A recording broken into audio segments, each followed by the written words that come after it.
Olá a todos, né? Sejam bem-vindos. No vídeo anterior, a gente tratou sobre aspectos introdutórios, né? E a conceituação física da flambagem lateral com torção.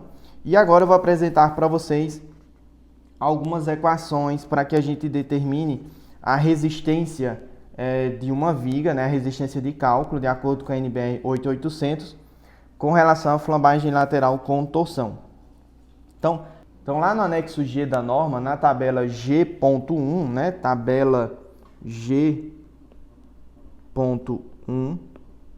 vocês vão encontrar para seções I ou H com dois eixos de simetria e seções U não sujeitas ao momento fletor de torção, fletidas em relação ao eixo de maior momento de inércia, que essa aqui é a informação mais importante, fletidas em relação ao eixo de maior momento de inércia, né? Um eixo principal central com maior momento de inércia.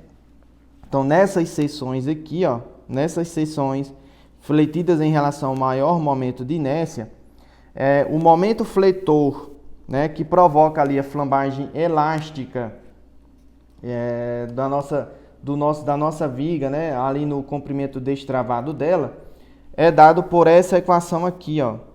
Obviamente que essa equação ela não está apresentada na tabela 1, ela está apresentada na nota 1, como vocês podem ver na tabela, né? Tem ver nota 1.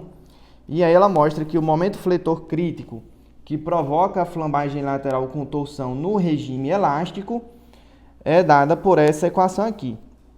Algumas dessas variáveis que estão inseridas aqui na equação já são de conhecimento de vocês. Nós temos aqui, ó, a inércia em relação ao eixo Y da nossa seção, né? Lembrando que quando a nossa seção sofre ali uma flambagem lateral, ela de certa forma está sofrendo giros em torno do eixo Y também.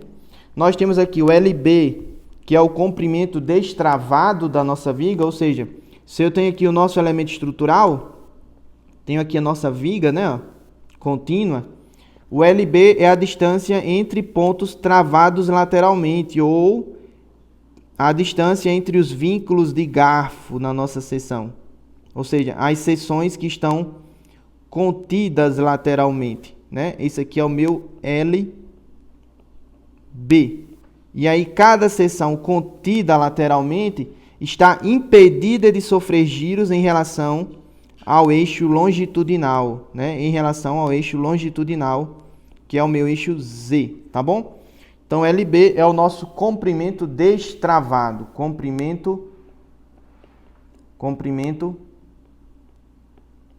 destravado. Ou seja, a distância entre pontos travados lateralmente da nossa viga. Eu tenho também aqui, ó, o CW, que é a nossa constante de empenamento. A gente já viu lá no conteúdo de resistência à compressão, quando a gente viu que nós temos lá na resistência dos nossos perfis com relação à flambagem elástica por torção, lá nos perfis comprimidos, né, nos elementos comprimidos, a gente viu que tinha uma parcela da flambagem por torção que era por causa da torção uniforme, e a outra parcela por causa da torção não uniforme. E aí, nessa torção não uniforme, nós temos ali um movimento da seção transversal que faz com que a seção não permaneça plana, né? Que ela sofre ali um empenamento. Então, o meu CW é uma propriedade geométrica da seção que reflete, né, de maneira simplista, reflete como se fosse a inércia da minha seção, né, a inércia da minha seção com relação a esse movimento de empenamento dela, né, com relação ao empenamento. Nós temos aqui também o J, que é a inércia, a torção do meu perfil, né, a inércia e a torção. Novamente aparece aqui o LB e a constante de empenamento. Para o caso de perfis com seções em I, né, seções em I, seja ali perfis soldados ou laminados, a constante de empenamento é dada pela inércia em relação ao eixo Y, vezes a altura do meu perfil, menos a espessura das chapas que compõem a mesa, isso aqui ao quadrado, né, ao quadrado, tudo isso aqui dividido por 4, né? Tudo isso aqui dividido por 4. Obviamente que essas equações, né, tanto para o momento crítico, que provoca ali a flambagem elástica do meu perfil com relação à flambagem, lateral com torção, como o CW, né, para perfis do tipo I, vocês encontram lá no anexo G, né, no anexo G da norma, certo? No anexo G, precisamente na nota 1, né, na página 135, né, página 135, ver nota 1, né, ver nota 1. Então vejam só para caracterizar de uma maneira mais física essa nossa equação do momento crítico, né? Quanto maior é o meu comprimento destravado, quanto maior o comprimento destravado aqui da nossa viga, menor é o momento fletor resistente, aliás, menor é o momento fletor crítico que provoca ali flambagem elástica, né? Flambagem lateral com torção elástica. E quanto maior a inércia do meu perfil em relação ao eixo Y, maior é o meu momento fletor crítico, né? Maior é o meu momento fletor crítico. Dentro aqui da minha equação do momento fletor crítico, aparece aqui um fator, né, o nosso CB, que é o fator de modificação para o diagrama de momento fletor não uniforme. Momento fletor não uniforme. Então vejam só, na determinação teórica do momento fletor crítico, né, é levado em consideração que eu tenho ali um diagrama de momento fletor uniforme, ou seja, todas as seções transversais ao longo do comprimento da nossa viga teriam o mesmo momento fletor, né, atuante. Só que em diversas situações práticas aí da engenharia, o momento fletor atuante ao longo do comprimento da nossa viga, ele muda seção a seção, né? Ou seja, nós temos aí uma variação do momento fletor ao longo do comprimento destravado LB, certo? Então, para levar em consideração essa variação do momento fletor ao longo do vão, dentro do trecho destravado que a gente está analisando, nós temos aqui esse coeficiente CB, tá? Se o meu diagrama de momento fletor é uniforme ao longo da nossa viga, esse coeficiente CB vale 1, né? Ele vale 1. Porém, se o nosso diagrama de momento fletor, dentro do nosso comprimento destravado, possui ali uma variação qualquer, né? Possui uma variação qualquer, então o meu CB vai ser um número maior do que 1, né? Um número maior do que 1. Das diversas equações, das diversas situações possíveis que a gente vai encontrar na norma para o cálculo do CB, eu estou marcando somente uma, né? Eu estou apresentando somente uma aqui, que está apresentada lá no item 5.4.2.3 da NBR 8800, né? Então, nesse item que eu acabei de citar, lá na página 47 da norma, vocês vão encontrar que para a determinação do momento fletor resistente de cálculo para o estado limite último, referente ali à flambagem lateral com torção, pode ser necessário calcular um fator de modificação para o diagrama de momento fletor não uniforme, que é o nosso CB, para o comprimento destravado analisado. Esse fator, exceto para a situação prevista no item 5.4.2.4, é dado por. Aí, na letra A, temos em todos os casos, excluindo o descrito na linha B, a seguinte equação, né? Essa equação que está apresentada aqui. Essa equação mais típica, né, que a gente vai utilizar aqui ao longo do componente curricular, que ela trata de trechos de viga em que a mesa superior, né, a mesa superior comprimida, esteja travada lateralmente, né, em alguns pontos. E aí, portanto, a mesa tracionada esteja livre para sofrer movimentações laterais.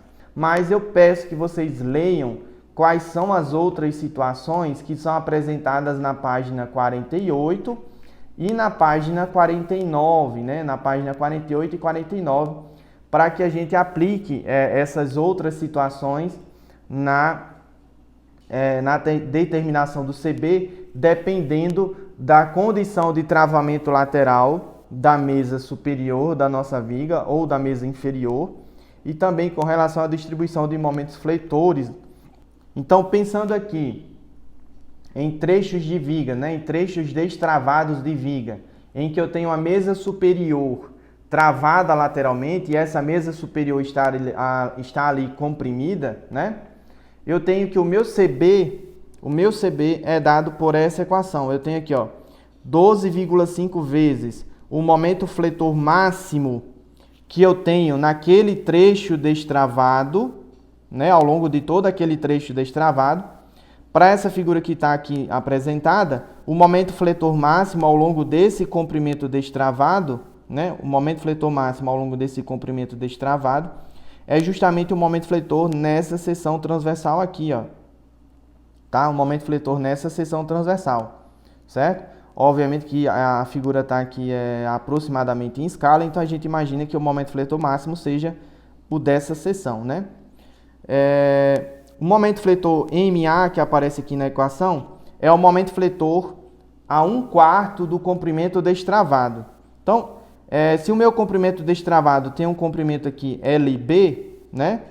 LB, então se eu pegar 1/4 do LB, 1/4 de LB, né? Eu vou ter essa seção transversal aqui. Então, o MA vai ser o momento fletor a 1/4 do comprimento destravado. MB é o momento fletor a 50% do comprimento destravado. E MC é o momento fletor atuante a 3/4 ou 75% do comprimento destravado, certo? Então, nessa situação, vocês conseguem determinar quem é a constante CB para diversas situações, né, de diagramas de momento fletor possíveis em vigas dentro de cada trecho destravado da nossa viga. Lembrando que essa equação se aplica somente para vigas em que a gente tem trechos destravados definidos ali, né, por meio dos travamentos laterais, e que eu tenho ali a mesa superior travada lateralmente, certo? Mas aí eu posso ter também na página 48, eu posso ter vigas que possuem trechos em balanço entre uma seção com restrição a deslocamento lateral e a torção e a extremidade livre, em que o meu CB vale 1, por exemplo, né? Ou eu posso ter o que está apresentado no item 5.4.2.4, né? Que está apresentado lá na página 48, certo? Em que a gente tem situações ali de contenção lateral contínua, né? Típica ali de vigas para pavimentos em lajes steel deck ou lajes em concreto armado, certo? E aí, quando eu tiver ali uma situação em que o momento fletor é constante ao longo do vão ou não se aplique a nenhum desses casos que estão apresentados aí na norma, aí o meu CB a favor da segurança vale 1, né? Lembrando que, como vocês podem ver, se eu aumento o meu CB, né? Se eu aumento o CB, como ele é um número maior do que 1, maior ou igual a 1, se eu aumento o CB, o momento crítico da minha viga aumenta. Então, conservadoramente, né, em algumas situações de projeto, a gente pode considerar que o CB é igual a 1, tá? Mas do ponto de vista da economia, a gente sempre calcula o CB em função aí dos travamentos laterais, né, da condição de travamento lateral da nossa viga e também da forma em que é apresentado o diagrama de momento fletor, tá bom? Então, gente, o nosso momento fletor crítico, ele representa a resistência da nossa peça, da nossa viga, com relação à flamagem lateral com torção, dentro do regime elástico, né? Dentro de um regime elástico, certo? Ou seja, dentro de um regime em que eu estou imaginando ali que o meu material tem comportamento elástico linear, certo? Se eu igualar o momento fletor crítico, que provoca ali flamagem lateral com torção elástica, com o momento fletor que inicia o processo de plastificação da minha seção, considerando as tensões residuais, né, ó, considerando as tensões residuais, ou seja, se eu igualo essa equação com o momento fletor que inicia o processo de plastificação da minha seção, considerando as tensões residuais, né? Ó. Ou seja, se eu faço MCR igual a MR, lembrando que o momento fletor que provoca aí, o início da plastificação da minha seção, considerando as tensões residuais, né, para a flambagem lateral com torção, conforme vocês podem ver lá na tabela G.1, é igual a Fy menos σr vezes o módulo elástico, a flexão, em torno do eixo, em torno do qual a nossa seção está fletindo, que no caso aqui, né, para as seções IH fletindo em torno do eixo de maior momento de inércia, seria o eixo X, né, da nossa seção transversal, tá? Então, ao igualar o momento fletor crítico, né, da flambagem elástica, da flambagem lateral com torção elástica, com o momento fletor R, né, que provoca ali o início da plastificação, nós podemos encontrar, né, nós podemos isolar quem é o meu LB, ou seja, quem é o meu comprimento destravado dessa equação, né, que provocaria ali o início da plastificação da minha seção. Então, operando essas equações, a gente encontra que o meu LB, que provocaria o início da plastificação da minha seção, que eu vou chamar de LBR, seria igual a 1,38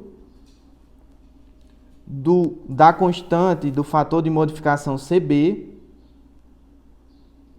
vezes a raiz quadrada da inércia em relação ao eixo Y, né, vezes a inércia a torção, raiz quadrada disso aqui tudo, dividido pela inércia a torção, vezes um fator beta1, que a gente já vai definir daqui a pouco, vezes a raiz quadrada de 1 mais, aí nós temos outra raiz quadrada de 1 mais 27 vezes a constante de empenamento, vezes beta1 ao quadrado, dividido pelo fator de modificação CB ao quadrado, vezes a inércia em torno do eixo Y, raiz quadrada disso, raiz quadrada disso, né? Lembrando aqui que lá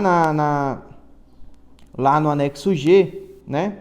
Lá no anexo G vocês encontram a definição de quem é esse beta1. O beta1 é igual a Fy menos as tensões residuais, vezes o módulo elástico a flexão em torno do qual a minha seção está fletindo, que no caso aqui seria o Wx, dividido pelo módulo de elasticidade do meu material, vezes a inércia à torção, né? A inércia à torção. Então, ao isolar o meu comprimento destravado dessa equação, quando eu igualo ela com o momento fletor que provoca o início da plastificação da minha seção, eu obtenho essa equação que está aqui apresentada. O que a norma faz, né, em BR 8800 é dividir o trecho elástico da flambagem lateral com torção do regime inelástico não a partir de um comprimento destravado crítico, mas sim a partir de uma esbeltez crítica, né? Uma esbeltez, ou seja, ela cria aqui uma esbeltez que é igual ao comprimento destravado dividido pelo raio de giração em relação ao eixo Y, certo? E aí, portanto, ela coloca aqui, ó, dividindo o LBR pelo RY, né? Em ambos os lados da nossa equação, a gente obtém essa equação que está aqui apresentada, lá, que foi retirada lá da NBR 8800. Perceba que nós temos aqui, ó, o raio de giração em relação ao eixo Y, dividindo o segundo membro da equação, que não aparecia aqui inicialmente, né? Não aparecia aqui inicialmente. Então, ela cria aqui, ó, uma esbeltez λr, né, com relação à flambagem lateral com torção, que divide ali o nosso regime elástico do regime inelástico, né, Também a norma, né, em BR 8800 coloca para a gente uma esbeltez que faz com que a minha seção transversal sofra ali a plastificação total, ou seja, eu faço com que a resistência do meu perfil com relação à flambagem lateral com torção não esteja relacionada em si à flambagem, mas sim à plastificação da minha seção, ou seja, o módulo plástico, a flexão em torno do qual a minha seção está fletindo, que seria aqui o meu Zx, vezes a tensão de escoamento do meu material. No caso dos perfis do tipo I, né, sejam eles ali soldados ou laminados, ou também as seções do tipo U, não sujeitas ao momento de torção, certo? O meu lambda P, como vocês podem ver lá na tabela G.1, é igual a 1,76 da raiz quadrada do módulo de elasticidade vezes da raiz quadrada do módulo de elasticidade dividido pela tensão de escoamento do meu material, tá? Então, vocês podem ver essas duas equações, tanto para o lambda P como para o lambda R, lá na nota 1, né, na nota 1, referente à tabela G.1. E aí, entre o trecho que a gente tem plastificação total da seção e o regime elástico com relação à flambagem lateral com torção, a gente tem aqui o trecho inelástico. O que a norma faz é apresentar para a gente uma interpolação linear entre o momento fletor que provoca o início da plastificação da minha seção e o momento fletor que provoca ali a plastificação total da minha seção transversal. Então, nós temos aqui uma interpolação linear. Quando a esbeltez lambda, né, do meu trecho destravado estiver ali entre lambda P e lambda R. Foi exatamente isso que vocês viram quando eu apresentei para vocês essas três equações apresentadas aqui na norma, né? Quando a minha esbeltez é menor ou igual a lambda P, significa que a minha seção transversal sofre plastificação total, sem sofrer ali a flambagem lateral com torção, seja ela elástica ou inelástica. Se o meu lambda, né, estiver ali entre lambda P e lambda R, significa que eu estou no trecho inelástico. E aí, portanto, eu tenho aqui uma interpolação linear, né, uma interpolação linear limitada, né, limitada ao valor da resistência referente à plastificação total da minha seção transversal. Então, a resistência de cálculo da flambagem lateral com torção dentro do regime inelástico vai ser dada por essa interpolação linear, respeitando o valor máximo de MPL dividido por gama A1, né? Gama A1. Aqui vocês veem aí que aparece o fator de modificação, né? O fator de modificação referente ao diagrama não uniforme ali de momentos fletores, né? E no regime elástico, né? No regime elástico da nossa flambagem elástica, ou seja, a flambagem lateral com torção elástica, o meu momento fletor resistente é dado pelo momento fletor crítico dividido por gama 1, também limitado ao valor MPL dividido por gama A1, tá? Então, nós temos as equações para os três trechos, né? Os três trechos da flambagem lateral com torção. Como eu tinha falado, para as seções I ou H com dois eixos de simetria e seções U não sujeitas ao momento de torção, né? Ambos fletidos em relação ao eixo de maior momento de inércia, o meu lambda P, que vocês vão obter lá da tabela G.1, é dado por 1,76 da raiz quadrada do módulo de elasticidade dividido pela tensão de escoamento. Se vocês forem para outras situações de outros tipos de perfis, fletindo em relação a outros eixos principais centrais, né? Então, o meu lambda P assume outros valores, né? Que podem ser consultados nas notas que estão contidas lá na tabela G.1.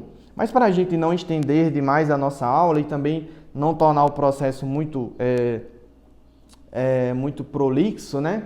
A gente vai se ater somente aos casos mais usuais aqui do componente curricular, que são as seções I ou H com dois eixos de simetria, né? Ou as seções do tipo U, fletidas em relação ao eixo, né, principal central com maior momento de inércia. E aí, gente, na determinação da esbeltez R, né, que divide ali o regime elástico, né, da flambagem lateral com torção elástica, da flambagem lateral com torção inelástica, o meu lambda R, né, vai depender do coeficiente beta 1, que por sua vez depende das tensões residuais que eu tenho no meu perfil. Conforme vocês vão ver ao consultar a norma, né, ao ler a norma, as tensões residuais, conservadoramente, podem ser admitidas como sendo 30%, né, 30% das tensões de escoamento do meu material. 30%.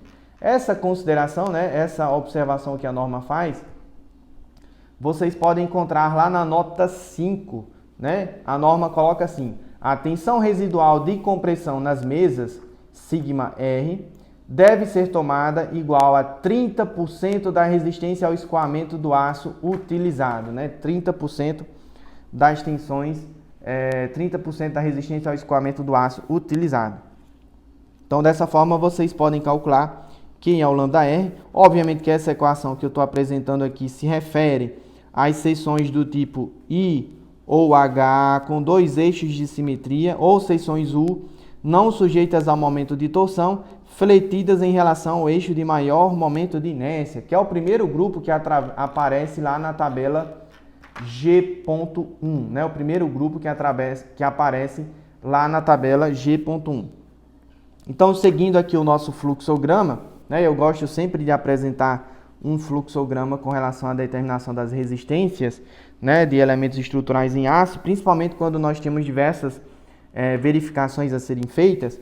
Então, quando eu estou tratando aqui da flambagem lateral com torção, né, quando eu estou tratando da flambagem lateral com torção, ou seja, desse estado limite último específico, o nosso fluxograma para a determinação da resistência do nosso elemento estrutural é dado da seguinte maneira. Primeiro eu determino quem é a esbeltez com relação à flambagem lateral com torção dentro daquele meu comprimento ou destravado. E aí, em função da esbeltez, eu vou determinar se eu estou no regime em que eu tenho plastificação total da minha seção transversal, se eu tenho ali uma flambagem inelástica ou se eu tenho uma flambagem elástica. Se eu tenho aqui uma flambagem, aliás, se eu tenho aqui a plastificação total da minha seção transversal, então a resistência daquele meu trecho destravado vai ser dado em função da plastificação total da minha seção transversal, certo? MPL dividido por γ1, né? O nosso coeficiente de ponderação com relação à resistência aí do meu material ao escoamento. Se eu tenho aqui uma flambagem lateral com torção dentro do regime inelástico, né? Ou seja, o meu lambda é maior do que lambda P e menor ou igual a lambda R, então o meu momento fletor resistente é menor do que o provocado pela plastificação total da seção e maior do que o momento fletor crítico, né? Com relação à flambagem elástica, certo? Ou seja, eu tenho aqui uma interpolação linear, conforme vocês viram nas equações apresentadas na norma, né? Ó, conforme vocês viram nessa equação que está aqui apresentada, né? Ó, quando lambda é maior do que lambda P e menor do que lambda R. Por sua vez, se a esbeltez é maior do que lambda R, significa que eu tenho ali uma flambagem lateral com torção dentro do regime elástico. Então, a resistência de cálculo do meu trecho destravado vai ser dado pelo momento fletor crítico daquele meu trecho, dividido por γ1, né? γ1. E aí, dependendo aí da situação que você obteve, você vai ter ali a resistência com relação à flambagem lateral com torção do seu perfil, tá? Nas próximas aulas é que a gente vai tratar também dos estados limites últimos associados à flambagem local do nosso perfil. Seria aqui a flambagem local da mesa e a flambagem local da alma. Lá na norma vocês vão encontrar, né, na tabela G.1 os parâmetros referentes ao cálculo aí da resistência à flexão do nosso perfil, seja com relação à flambagem lateral com torção, flambagem local da mesa e flambagem local da alma. Com relação a esse primeiro contato que a gente teve, né, da flambagem lateral com torção, para as seções I, H ou U, né, não sujeitas à torção, fletindo em relação ao eixo de maior momento de inércia, vocês vão ter essas equações aqui, para o cálculo do momento fletor MR, né, que inicia o processo de plastificação da minha seção. E aí a norma pede que a gente veja aqui a nota 5, né, para que a gente esclareça melhor a aplicação dessa equação. Basicamente, na nota 5, vocês veem lá que a tensão residual que a gente adota nas mesas do meu perfil são 30% da resistência ao escoamento do meu aço. Para o cálculo do momento fletor crítico, a norma pede que a gente leia a nota 1, né? Mas a gente já apresentou aqui no slide quem é o momento fletor crítico para essas seções aqui, né? Para a flambagem lateral com torção. Ela apresenta para a gente também como é que eu determino a esbeltez daquele meu trecho destravado, que seria o meu LB dividido pelo raio de giração em relação ao eixo Y. Lembrando que se a minha viga tem contenção lateral contínua, então o meu comprimento destravado é igual a zero. E aí, portanto, o meu lambda também vale zero. Então, nessa situação em que a minha viga tem contenção lateral contínua, né? A minha viga tem contenção lateral contínua, a minha mesa superior comprimida, ela está impedida de sofrer movimentações laterais.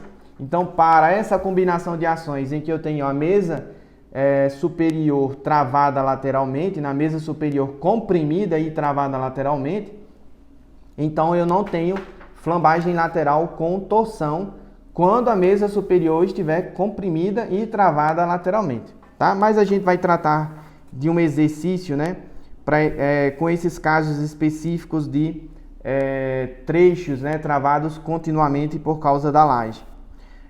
A norma também apresenta aqui, quem é o meu lambda P, 1,76 da raiz quadrada do módulo de densidades, dividido pela tensão de escoamento do meu material. E quem é o lambda R, ou seja, a esbeltez que faz com que o meu perfil, né, passe ali do regime elástico, da flambagem lateral com torção elástica, para a flambagem lateral com torção dentro do regime inelástico, em que o meu material começa a sofrer escoamento, né? E aí ela pede que a gente consulte aqui a nota 1. Todas essas equações, né, a gente já abordou ao longo da apresentação do nosso vídeo. Eu só queria apresentar para vocês aqui a tabela G.1 para mostrar realmente que elas se encontram, né, essas equações, elas se encontram organizadas dentro de uma tabela. Então, a princípio pode parecer que são muitas equações, mas todas elas estão devidamente organizadas na tabela G.1, né, dependendo da situação em que vocês estão fazendo ali o dimensionamento da sua viga, com relação à flambagem lateral com torção, flambagem local da mesa ou flambagem local da alma. Então, né, nós terminamos aqui o nosso quinto vídeo, né, salvo engano, em que a gente trata aqui da resistência de cálculo dos nossos perfis, das nossas vigas, né, sujeitas aí à flambagem lateral com torção. Nos próximos vídeos a gente vai tratar das flambagens locais, né, os outros estados limites últimos possíveis aí em vigas fletidas, tá bom? Então, peço que vocês façam aí a leitura do nosso referencial bibliográfico, precisamente o item 8.3, né? Aliás, precisamente o item 8.3.5, lá do livro do professor Facuri, em que ele trata, né, do fator de modificação do diagrama não uniforme de momento fletor e também como é que é determinada a resistência, né, à flambagem lateral com torção das nossas vigas. Então, um abraço a todos e fiquem com Deus.